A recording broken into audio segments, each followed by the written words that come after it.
네, 오늘 또 우리는 용사입니다 라는 제목으로 함께 말씀 나눌 텐데요. 우리 옆에 있는 분들과 한번 이렇게 인사할까요? 당신은 하나님의 기쁨입니다. 인사하겠습니다. 당신은 하나님의 기쁨입니다. 당신은 하나님의 기쁨입니다. 당신은 하나님의 기쁨입니다. 여러분, 이 인사를요, 제가 제일 좋아하는 인사 중에 하나인데요. 당신 하나님의 기쁨입니다 라고 하는 건 뭘까요? 당신으로 인하여 나도 기쁩니다 라고 하는 겁니다.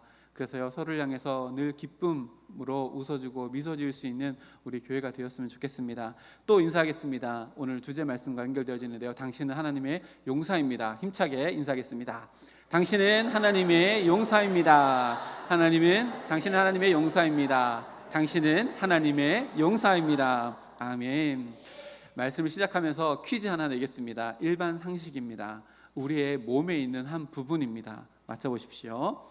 이것은 12개의 쌍으로 이루어져 있습니다. 중요한 역할을 하는데요, 방패 역할을 합니다. 그리고 이것은요, 팽창하기도 하고 수축하기도 하면서 펌프의 역할도 합니다. 그리고 이것은요, 체형을 유지하는 기둥의 역할도 합니다. 방패 역할, 펌프 역할, 기둥 역할을 하는 12개의 쌍으로 되어져 있는 우리 신체의 한 부분이 뭘까요? 갈비뼈지요. 예, 집사님 갈비뼈로 기타 치시고 계시는데 맞습니다. 갈비뼈입니다.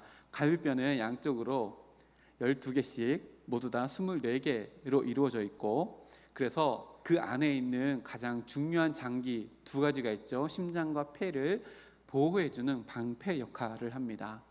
그리고요, 이 갈비뼈는 뼈이지만 뼈 사이사이에 늑간 근육이 있어서요, 늑간근이라는 근육이 있어서 이게 숨을 쉬면 근육에 의해서 뼈도 팽창하고 또 수축을 해서, 팽창하면 안에 있는 공간이 커져서 압력이 낮아져서 밖에 있는 공기가 들어올 수 있도록 쉽게 만들어지고, 또 근육이 수축하면 뼈도 같이 수축해서 폐 안에 있는 공기를 밖으로 쉽게 내뱉을 수 있도록 도와준다고 합니다. 그래서 가끔씩 갈비뼈에 금이 가면 어때요? 숨 쉴 때 불편하잖아요. 그래서 뼈가 늘어났다가 줄어졌다 하기 때문에 그렇다고 합니다. 그래서 이 갈비뼈가 폐의 펌프 역할을 하는 것을 도와준다라고 합니다. 그리고 이 갈비뼈에는요, 목, 어깨, 그리고 복부 많은 근육들이 다 연결되어져 있어서 이 근육들로 우리의 상체를 지탱하는 역할, 몸의 기둥의 역할도 한다고 합니다. 그리고 조금 더 찾아봤더니요, 이 뼈 안에는 골수라는 것이 있는데, 이 골수는 적혈구, 백혈구, 혈소판 이런 것들을 만들어내는 아주 중요한 역할도 한다고 합니다. 이렇게 갈비뼈는요, 우리가 살아가는 데 있어서 하나님께서 창조의 신비로 우리 안에 있는 몸을 보호하기도 하고 지탱하기도 하고 숨을 쉬는 데에 도와주기도 하는 너무나도 신기한 기능을 가지고 있는가 하면 너무나도 중요한 역할을 합니다. 그래서 고대의 병사들이 너무나도 우리의 신체의 가장 중요한 이 부분을 지키기 위해서 입었던 것이 오늘 말씀에 나오는 의의 호심경이라고 해서 가슴을 막는, 앞에 그림에 보면 가슴, 목에서부터 이 허벅지 바로 위까지 상반신 전체를 덮는 장비를 착용했습니다. 이것을 예전 성경에는 흉패라고 나와 있고 요즘 성경에는 호심경이라고 나와 있어서 이 앞부분을 덮는 겁니다. 요즘으로 말하면 방탄조끼 같은 것들인데요, 사도 바울이 하나님의 전신갑주를 이야기하면서 첫 번째로 이야기한 것은 진리의 허리띠였습니다. 진리의 허리띠는 가장 기본이 되어 있는 장비라면, 두 번째로 언급한 하나님의 전신갑주, 이 의의 호심경은 우리 몸에 있어서 가장 중요한 것을 보호하는 가장 중요한 장비라는 것을 알게 되어집니다. 그래서 단순히 가슴만 보호하는 것이 아니라요, 목부터 허벅지 바로 위까지 상반신 전체를 보호합니다. 이것은 단순히 보호하는 역할도 하지만요, 내가 전장에 나갔을 때 내 상체의 가장 중요한 부분이 보호받고 있다는 것은요, 두 가지 효과를 더 줍니다. 첫 번째는 내가 보호받고 있다는 안정감을 주게 되어지고, 그 안정감이 있으면 전투할 때 자신감이 생겨서 내가 보호받고 있으니까, 중요한 부분을 보호받고 있으니까 더 전투를 치열하게 다툴 수 있는 자신감도 생긴다는 것입니다. 사도 바울이 살았던 당시에 로마 군대는요, 어마어마한 군대였습니다. 세계 최고의 군대였습니다. 요즘으로 말하는 현대식 상비 군을 가지고 있는 그 시스템을 가지고 있는 군대가 로마 군대였는데요. 어느 정도까지였냐면 국가에서 운영하는, 직영하는 무기 공방이 있었습니다. 그래서 거기에서요, 무기를 찍어냅니다. 그 중에 하나가 갑옷입니다. 규격화된 갑옷을 이미 그때부터 만들었다고 합니다. 그 중에 가장 유명한 갑옷이 있는데요, 앞에 화면에 로리카 세그멘타타라고 하는 불리는 갑옷입니다. 저 영화 혹시 보셨습니까? 남자들이 보면 막 가슴이 이렇게 하는 영화인데, 글래디에이터라는 영화입니다. 저 영화에 보면 주인공이 갑옷을 입고 있는데요, 이것이 바로 로리카 세그멘타타라고 불리는 갑옷입니다. 옆에처럼 저렇게 생겼는데요, 이것이 철이랑 가죽이랑 엮어가지고 만든 갑옷으로 당시에 로마 군대가 이것을 나라에서 직접 운영하는 무기를 만드는 곳에서 만들어서 보급을 해 주었다라고 합니다. 여러분, 이것이요, 굉장히 중요한 의미를 가지고 있습니다.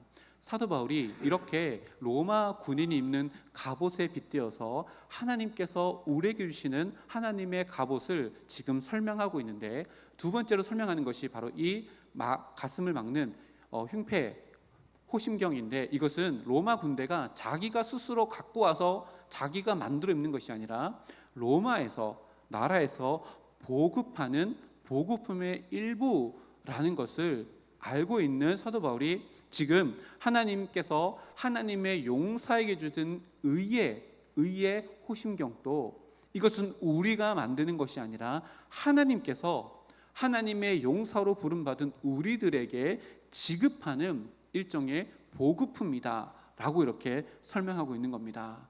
군대 나와보신 분들이 알겠지만, 군대 가면요, 싸제라는 단어를 씁니다. 사제이지만 사자로 안 울고 싸라고 합니다. 싸제, 밖에서 들고 온 물품이죠. 그래서 싸제 물건 갖고 오면요, 막 자랑합니다. 근데 그것은 전쟁 때 쓰지 못합니다.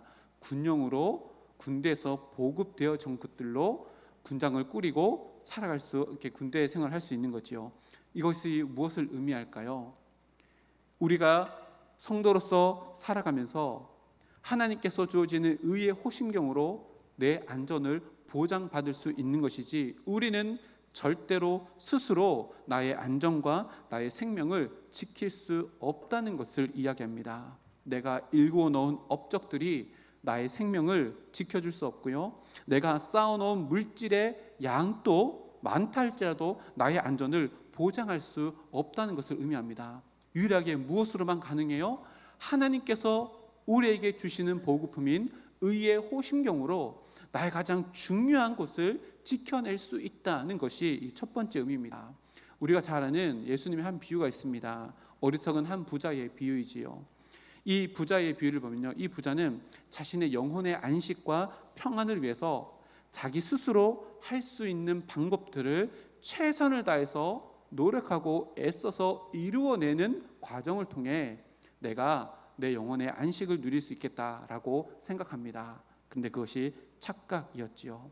이 부자는요, 정말 성실하게 노력하고 애씁니다. 그래서 굉장히 많은 위대한 업적들과 또 많은 물질들을 다 쌓아 올렸습니다. 그리고 그날 밤에 이제 내 영혼이 평안히 안식을 누릴 것이다 라고 착각합니다. 그때 예수님께서 말씀합니다. 야, 그날 만약 너의 영혼의 주인 되신 하나님께서 내 영혼을 도로 찾아가게 되어지면 네가 쌓아놓은 그 모든 것들이 누구의 것이 되겠느냐? 라고 질문을 던지면서 네가 스스로 너의 영혼의 안식을 위해서 준비한 그 모든 것들은 다 의미 없고 소용이 없다는 것을 예수님께서 이 비유를 통해 우리들에게 가르쳐 줍니다. 그래서요, 하나님의 전신갑주를 내가 착용하고 입는다 라고 하는 첫 번째 의미는요, 내가 내 인생을 위해서 내 스스로 무엇인가를 해보려고 하는 모든 시도들을 다 내려놓고 가장 먼저 내 인생의 경영자 되시는 하나님께 내 모든 것들을 다 맡기겠습니다 라고 하는 것으로부터 하나님의 전신갑주를 입고 그리스도의 용사로서 살아가는 첫걸음이라는 것을요 이렇게 이야기합니다. 그래서 신앙생활은요 나로부터의 그 모든 것을 잘라내는 것으로부터 시작됩니다. 나로부터 무엇인가 되고 나의 의지로부터 무엇인가 되고 나의 결단으로부터 무엇인가 되는 것이 아니라요 하나님으로 인하여 하나님께 기대어 하나님의 은혜로 감당하며 하루하루를 살아가는 것이 신앙생활이라는 것을 보급품으로 주어지는 로마 군대의 이 호심경, 우리들도 의의 호심경이 하나님으로부터 주어져서 하나님으로부터 주어진 것으로 우리는 안전을 보장받고 우리의 생명을 지켜낼 수 있다는 이 말씀으로 우리들에게 다가옵니다. 그런데요 사도 바울이 이 호심경의 앞에 뭐라고 기록해내냐면 의의 호심경이다 라고 이렇게 기록합니다. 여기서 의라고 하는 헬라어는요 다카이오시네라고 하는 단어인데 신약 성경을 연구하면 이 의라는 다카이오시네라고 하는 단어는요 굉장히 유명한 단어입니다. 이 다카이오시네라고 하는 하나님의 의는요 무엇을 말하냐면 하나님의 은혜로 우리에게 주어진 예수님의 의를 가리키는 단어가 이 다카이오시네라고 하는 단어입니다. 즉 하나님께서 우리들에게 의의 호심경을 입혀주신다라고 하는 것은요 실제로 어떤 의미냐면 하나님께서 예수님이 가지고 있는 그 의를 나에게 덧입혀 주신다라고 하는 것을 의미합니다.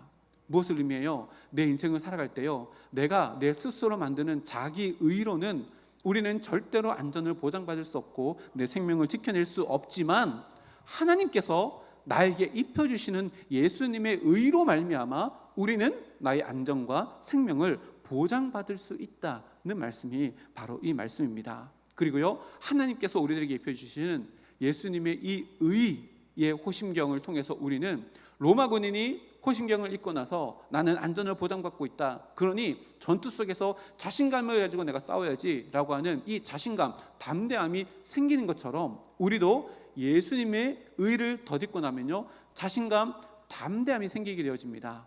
근데요 자신감과 담대함은요 반드시 상대 대상이 있습니다. 누구 앞에서의 담대함이냐는 거지요. 하나님께서요 우리들에게 입혀주시는 예수님의 의라는 호심경을 입으면 가장 먼저 누구 앞에서의 담대함이 생겨날까요? 재미있게도요 하나님 앞에서의 담대함이 우리들에게 생겨납니다. 뭔가 이상하지 않습니까? 근데 왜 그럴까요? 한번 볼까요? 에베소서 3장 12절 말씀을 보면 이렇게 기록합니다. 함께 읽어보겠습니다. 앞에 화면에 있습니다.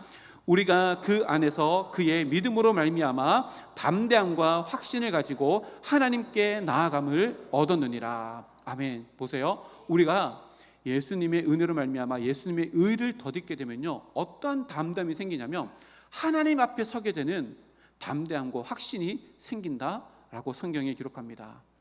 히브리서 기자도요 이렇게 기록합니다. 4장 16절입니다. 앞에 화면에 있습니다. 함께 읽겠습니다. 그러므로 우리는 긍휼하심을 받고 때를 따라 돕는 은혜를 얻기 위하여 은혜의 보좌 앞에 담대히 나아갈 것이니라. 여기도 보니까요 그리스도인들이 가지고 있는 담대함이 어떤 담대함이냐면 하나님 앞에 설 수 있는 담대함이래요. 은혜를 얻기 위해서 때를 따라서 날마다 하나님께 설 수 있는 담대함이 우리에게 주어진대요. 무엇 때문에요? 하나님께서 하나님의 용사에게 입혀주시는 하나님의 의, 예수님의 의의 호심경을 입는 자들에게 이런 담대함을 주신대요. 또 한 구절 볼까요? 히브리서 10장 19절 20절 말씀입니다. 함께 읽겠습니다. 그러므로 형제들아 우리가 예수의 피를 힘입어 성소에 들어갈 담력을 얻었나니 그 길은 우리를 위하여 휘장 가운데로 열어놓으신 새로운 살 길이요 휘장은 곧 그의 육체니라. 아멘. 예수의 피를 힘입어 어떠한 담대함이 있어요? 하나님이 계시는 지극히 거룩한 성소로 나아가는 담대함이 우리에게 주어졌다. 곧 하나님께서 전신갑주, 곧 하나님의 용사에게 입혀주시는 하나님의 전신갑주 중에 의의 호심경을 우리가 입으면 하나님 앞에 설 수 있는 담대함이 우리들에게 생겨난다라고 이렇게 말씀합니다. 그러면 이 말씀을 통해 정말 하나님께서 우리에게 깨닫기를 원하시는 말씀이 뭘까요? 우리가 싸우는 싸움은 영적인 싸움입니다. 눈앞에 있는 대상이요 나의 대상이 아닙니다. 공중의 권세 잡은 자 곧 사탄과 싸우는 싸움을 우리가 싸워나가고 있고 그래서 하나님께서 우리들에게 전신갑주를 입혀주시는데요. 그런데 하나님 앞에 담대히 설 수 있는 존재로 하나님께서 우리에게 의의 호신경을 입혀 주었다는 것은 무엇을 말하냐면 우리의 존재가 그 의의 호신경으로 말미암아 사탄 앞에서도 절대로 주눅들지 않고 물러나거나 엎드리지 않을 존재가 되었다는 것을 말합니다. 왜 그럴까요? 사탄은 하나님 앞에 담대히 설 수 없는 존재이기 때문에 그렇습니다. 그래서요, 하나님께서 우리에게 의의 호신경을 입혀서 예수님의 의를 덧입혀 주셔서 하나님 앞에 담대한 자로 설 수 있도록 만들어 주셔서 하나님 앞에 담대히 설 수 없는 사탄을 대적할 수 있도록 우리들에게 예수 그리스도의 의를 덧입혀 주신 겁니다. 그러니요, 우리는요 사탄 앞에서 물러날 일이 없습니다. 왜요? 사탄은요 하나님 앞에 담대하게 설 수 없지만 우리는 예수님의 의로 말미암아 하나님 앞에 담대하게 설 수 있는 존재가 되었기 때문입니다. 손에 막 힘들어하지 않습니까? 어깨가 막 이렇게 가슴이 펴지고 그렇지 않습니까? 정말로 우리는 이런 존재입니다. 우리는요 만군의 여호와 하나님 앞에 감히 담대히 설 수 있는 존재가 되었다라고 성경이 우리들에게 증언하고, 그 이유는 예수님의 십자가의 공로로 말미암아 그 예수님의 의가 우리들에게 전가되어서 다 덮여졌기 때문이라고 성경 말씀 가운데 우리들에게 이야기합니다. 그러니요 세상 가운데 어떻게 살아야 돼요? 우리 옆에 있는 분들에게 이렇게 세 분 이상 외칩시다. 어깨 펴고 삽시다. 외칩시다. 시작. 어깨 펴고 삽시다. 예, 어깨 펴고 삽시다. 어깨 펴고 삽시다. 우리가 어떤 존재예요? 만군의 여호와 하나님 앞에 설 수 있는 존재이고요, 하나님 앞에 설 수 없는 존재 사탄과 맞서 싸울 수 있는 하나님의 용사입니다. 우리 때문에요? 아니요, 나 때문이 아니라요, 하나님께서 우리에게 입혀주신 의의 호심경, 예수님의 의 때문에 우리가 그런 존재가 되었다고 성경 말씀 가운데 우리들에게 이야기합니다. 자, 그런데요, 하나님께서 우리를 보호하기 위해서 입혀주신 이 호심경이 의의 호심경인데, 이 의라고 하는 것이요 두 가지 의미가 있습니다. 의라고 하는 것이 두 가지 의미가 있는데 앞에 한번 볼까요? 첫 번째는요 법적인 의이고, 두 번째는 복음적인 의입니다. 이 두 가지 의가 의의 호심경에 의라고 하는 것에 포함되어 있는데, 이 두 가지를 조금 구체적으로 살펴보면, 첫 번째 의의 첫 번째 법적인 의라고 하는 것인데요, 이건 뭐냐면 우리가 법적으로 의롭게 되었다라고 하는 것을 의미합니다. 이것이 왜 중요할까요? 이것을 신학적인 용어로는요 이신칭의라고 합니다. 우리는 의로운 존재가 아니지만 죄된 존재이지만 하나님께서 예수님의 의를 우리에게 다 덮어 주셔가지고 너는 의롭지 않지만 의롭다 칭함받는 의인으로 내가 여겨줄게 라고 하는 법적인 효력이 있는 의인이 되었다는 것을 의미하는데요, 우리가 하나님의 법정에서 너는 의인이다 라고 이렇게 판단할 때요, 하나님의 그 기준이 뭐냐면 그 기준이 바로 예수님의 의입니다. 예수님의 의의 핵심이 뭐예요? 십자가의 은혜입니다. 네가 십자가의 은혜로 말미암아 구원 받았느냐 안 받았느냐, 그것을 의로 여기셔서 너는 천국, 너는 지옥, 이 기준이 된다는 말입니다. 그래서요 우리는 예수님이 하나님의 심판대 앞에서 기준이 되어지는 예수님의 의를 우리가 덧입고 있기 때문에요, 우리는 죄인이지만 그 의로 말미암아 하나님의 법정에서 자유, 해방이라는 땅땅땅 하나님께서 허락해 주시는 자유를, 해방을 진정으로 경험할 수 있는 존재가 되었다는 것을 의미합니다. 사도 바울이요 이것을 어떻게 표현했냐면 로마서 8장 1절 2절 말씀인데요, 함께 읽어보겠습니다. 시작. 그러므로 이제 그리스도 예수 안에 있는 자에게는 결코 정죄함이 없나니 이는 그리스도 예수 안에 있는 생명의 성령의 법이 죄와 사망의 법에서 너를 해방하였습니다. 아멘. 할렐루야입니까? 우리는요 해방되었습니다. 모든 정죄함에서 자유하게 되었습니다. 이것이 하나님께서 우리에게 덧입혀 주신 의의 호심경, 첫 번째 의의 해석입니다. 법적인 의, 법적인 의로 우리는 다 해방받고 자유함을 얻은 존재다라고 성경 가운데 이렇게 이야기합니다. 이 은혜를 마음껏 누릴 수 있는 우리 모두가 되기를 주님의 이름으로 축복합니다. 그 두 번째 의의 그 의미는요 복음적인 의미의 의입니다. 이 복음적인 의라고 하는 것은요 이렇게 생각하시면 됩니다. 예수님의 의가 우리에게 전가되어서 우리는 법적으로 이제 의로운 삶을 살아갈 수 있는 삶이 되었습니다. 법적으로 의인이 되었는데요, 법적으로 의인이 되었다는 것은 동일하게 뭔 말이에요? 우리가 이제는 의로운 삶을 살아갈 수 있는 기회를 부여받았다는 것을 의미합니다. 그래서 이제 우리도 예수님을 쫓아서 의로운 삶을 살아가는 것, 이게 복음적인 의입니다. 보세요, 여러분, 기준이라는 게 왜 생겼을까요? 기준이라는 게 왜 생겼어요? 행동하기 위함입니다. 어떻게 해요? 올바르게 행동하기 위해서 필요한 것이 기준입니다. 기준이 있다는 것은 옳고 그름을 판결할 수 있다는 것입니다. 하나님의 의가, 예수님의 의가 기준이라면요, 그 의가 우리의 삶에 옳은 길을 제시해주고 옳은 길을 보여준다라고 하는 역할을 한다는 겁니다. 그래서요, 우리가 의인이 되었다는 것은 의인의 삶을 살아가는 책임과 의무까지도 주어졌다는 것을 의미합니다. 그래서 에베소서 2장 10절 말씀에 보면 이렇게 기록합니다. 함께 읽을까요? 우리는 그가 만드신 바라 그리스도 예수 안에서 선한 일을 위하여 지으심을 받은 자니 이 일은 하나님이 전에 예비하사 우리로 그 가운데서 행하게 하려 하심이니라. 아멘. 예수님께서 우리를 위해서 십자가에 달려 돌아가신 그 복음의 의가 우리에게 전가되어서 덮여졌다는 것은요, 예수님 안에서 선한 일을 위해서, 일이 뭐예요? 직접 행하는, 실천하는 것을 의미합니다. 그래서 우리로 그 가운데서 행하게 하려 함이라, 이렇게 기록하지 않았어요. 그렇게 해서 그 존재로 있기 위함이 아닙니다. 존재됨은요, 행함을 전제하고 있습니다. 또 한 구절 말씀 보면요, 야고보서 2장 26절 말씀입니다. 야고보는요, 이 행함에 대해서 더 극단적으로 단호하게 선포하는데요, 잘 아는 말씀입니다. 함께 읽어보겠습니다. 시작. 영혼 없는 몸이 죽은 것 같이 행함이 없는 믿음은 죽은 것이니라. 아멘. 행함 없음 이꼴 죽음, 시체라고 이 사도 야고보는요, 딱 등식을 맺어서 우리들에게 아주 강하게 이야기합니다.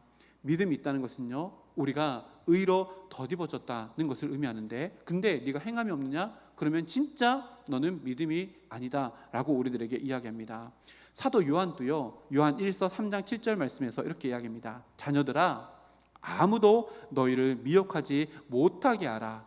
의를 행하는 자는 그의 의로우심과 같이 의롭고, 의는요, 소유하는 것이 아니라 소유함으로 말미암아 행하게 되어지는 것이다 라고 이렇게 이야기합니다. 말만 의로운 사람이 아니라요, 말 속에, 삶 속에 그 의를 행하며 담아내는 사람이야말로 진짜로 의의 호신경을 잊고 살아가는 자들이다 라고 이렇게 이야기합니다. 정리해보면 이렇습니다. 영적인 전쟁에서 우리를 지키는 것이 예수님의 의를 덧입어서 우리가 의의 호신경을 입게 되는 것인데요, 근데 그것이 실제로 뭘 이야기하는 거예요? 우리가 법적으로 하나님 앞에서 의로운 존재가 됨과 동시에 이제는 의로운 삶을 위한 출발선에서 그것을 날마다 행해 나가며 살아가는 것, 이것이요, 영적인 전쟁에서 우리를 지켜내는 의의 호심경이 되어진다는 말씀이 바로 이 말씀입니다. 그래서요, 우리는요, 두 가지를 잘해야 됩니다. 의의 호신경을 입고 영적인 전쟁을 싸워나갈 때 이 두 가지를 잘해야 됩니다. 첫 번째는요, 하나님께서 예수님을 통해서 우리에게 정해놓으신 기준을 명확하게 알아야 합니다. 그래야지만요, 의의 호신경을 입고 우리를 보호하면서 영적인 전쟁을 알 수 있습니다. 그러면 예수님을 통해서 하나님께서 우리에게 가르쳐주시는 삶의 기준을 어떻게 알 수 있을까요? 어떻게 알 수 있어요? 그 기준이 기록되어 있는 성경을 통해서 우리는 알게 되어집니다. 신앙생활은요, 절대로 성경을 외면하고는 신앙생활이 되지 않습니다. 질문 드려볼까요? 답하지 마시고 속으로 답하십시오. 이번 일주일 동안 성경책 몇 번 펼치셨습니까? 몇 구절의 성경 구절을 읽으셨습니까? 가슴이 찔려가지고 고개를 못 드신다면 괜찮습니다. 왜요? 하나님의 긍휼의 은혜는요, 그 리셋되는 은혜가 있습니다. 오늘부터 다시 1일입니다. 오늘부터 다시 하시면 됩니다. 하나님 말씀을 붙들지 않고 신앙생활한다? 그것은요, 신앙생활 아닙니다. 자기의입니다. 말씀을 붙들어야지만요, 말씀 속에 있는 하나님의 기준이 명확해지고요, 그 기준은 우리들의 삶에 하나님의 의를 쫓아가는, 진짜로 하나님께서 원하시는 삶을 살아갈 수 있는 길을 열어주게 되는 것이기 때문에 그렇습니다.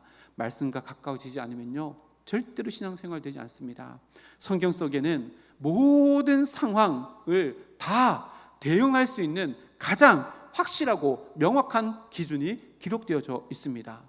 그 말씀대로 살아가면요, 세상 사람들이 야 그렇게 살아가면 실패할 거야 말해도 흔들리지 마십시오. 왜요? 인간을 창조하신 하나님께서 그 인간의 삶을 살아가는 가장 합당한 기준을 성경 말씀으로 기록해 놓았기 때문에 말씀 따라 살아가는 인생은요 실패함이 없습니다. 그 길이요 의고, 그 길이요 진리고요, 그 길이 생명으로 인도하는 능력이 있는 말씀이기 때문에 그렇습니다. 이번 한 주간 말씀을 더 가까이 묵상함으로 말미암아 그 말씀 안에 있는 의가 내 삶의 기준이 되어지고 내 삶의 길이 되어지는 놀라운 은혜를 경험할 수 있는 우리 모두가 되기를 주님의 이름으로 축복합니다. 두 번째로 잘해야 되는 게 있습니다. 그게 뭐냐면요, 성경 속에서 발견한 그 기준대로 실천해보는 용기입니다. 신의 생활은요 용기가 필요합니다. 여러분, 용기가 뭘까요? 용기가 뭐지요? 용기가 뭡니까? 라고 물어보면 일반적으로 이렇게 얘기합니다. 두려움이 없는 거지요. 맞습니까? 맞습니까? 어떤 목사님의 책 제목이 이렇습니다. 용기는 두려움이 없는 것이 아니라 두려운 일을 하는 겁니다. 이게 진짜 용기입니다. 두려운 일이 뭐예요? 세상 사람 사는 대로 행하지 않고 하나님께서 말씀한 대로 살면요 두렵습니다. 왜요? 세상 사람들이 다 이렇게 사는데 나는 이렇게 살지 않고 이렇게 살면 야 내가 잘못되는 거 아닐까? 그 두려움을 이겨내고 그 두려운 일을 행하는 것이요 진짜 믿음 있는 용기입니다. 세상 사람들이 살아가는 대로 살아가는 것이 아니라요 예수님께서 사셨는 대로 내가 살아가는 거, 그것이요 진짜 용기이고요. 세상 사람들과 다른 길을 걸어가다 할지라도 하나님께서 걸어가시는 길을 나에게 보여주셨다면 그것을 걸어가신 것이 진짜 용기입니다. 우리가 잘 아는 신약의 한 사건이 있습니다. 요한복음 4장에 보면요 예수님께서 사마리아 수가성 한 우물가에서 태양이 내리쬐는 정오의 시간에 한 여인을 만나는 사건이 있습니다. 이 여인은요 5명의 남자에게 버림받았습니다. 그리고 지금 또 남자와 살고 있지만 그 남자가 언제 나를 버릴지 모르는 긴박하고 또 비참한 현실 속에 있는 여인이었습니다. 육신의 목이 말라서요 그런데 사람들을 만나기 싫어서 사람들이 다니지 않는 정오의 태양볕 아래 우물가를 찾았습니다. 육신의 목이 말랐는지 영혼의 목이 말랐는지 알 수 없는 그 시간에 예수님은 이 여인을 만나기 위해서 그곳 가운데 갔습니다. 왜요? 예수님은 이 여인의 삶 가운데 잘못된 기준을 무너뜨리고 제대로 된 기준을 세워주시기 위해서 유대인은요 사마리아 땅을 밟지 않습니다. 근데 유대인으로서 사마리아 땅을 기꺼이 밟으시며 이 여인을 만나주셔서 그 여인의 10년 깊은 곳에 제대로 된 기준을 세워주시고 폭포수가 샘솟는 생명수 강을 그 영혼 가운데 새겨 놓아줬습니다. 그랬더니 이 여인이요 기준이 바뀌었더니요 삶이 바뀌게 되어집니다. 그동안은요 사람을 회피했습니다. 사람 만나는 걸 싫어했습니다. 근데 예수를 만나고 인생의 기준이 바뀌니까 그 말씀대로 살아가기 위해서 사람을 만나는 자가 되어져서 인생이 완전히 바뀌었습니다. 자기 이야기를 남들이 수근수근 거리는 것을 너무 싫어했던 삶의 기준을 가지고 살아갔지만 이제는요 사람들을 만나는 것도, 사람들을 만나서 자기 이야기를 하는 것도, 나를 만나주신 예수님의 이야기를 하는 것도 전혀 꺼리낌 없는 변화된 인생을 이 여인이 살아가게 되어집니다. 무엇을 얘기할까요? 기준이 바뀌니까요 행동이 바뀌게 되어집니다. 하나님께서 우리들에게 전신갑주인 의의 호신경을 입혀주시는 이유도 바로 이것입니다. 군인이요 군복을 입으면요 뭐가 바뀌어져요? 마음가짐이 바뀌어지고요 행동이 바뀌어집니다.